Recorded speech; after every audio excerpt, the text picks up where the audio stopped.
वफाकी वज़ीर दाखिला मोहसिन नकवी कहते हैं कि अमरीकी सदर डोनाल्ड ट्रंप की सालिसी ने खित्ते में अमन का दरवाजा खोला। भारत ने इनकार करके ये दरवाजा खुद बंद किया। भारत का अमन से इनकार जंगी ज़हनियत का सबूत है। कश्मीरियों की जिद्दोजहद आज़ादी को सलाम पेश करते हैं।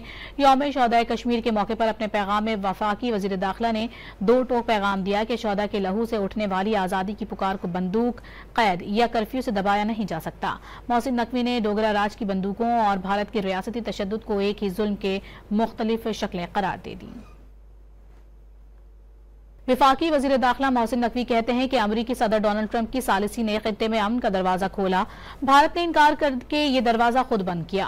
भारत का अमन से इनकार जंगी ज़हनियत का सबूत है। कश्मीरियों की जिद्दोजहद आज़ादी को सलाम पेश करते हैं। यौम शहदाए कश्मीर के मौके पर अपने पैगाम में वफाकी वज़ीर दाखिला ने दो टोक पैगाम दिया कि शहदा के लहू से उठने वाली आज़ादी की पुकार को बंदूक, कैद या कर्फ्यू से दबाया नहीं जा सकता। मोहसिन नकवी ने डोगरा राज की बंदूकों और भारत के रियासती तशद्दुद को एक ही जुल्म के मुख्तलिफ शक्लें करार दे दी।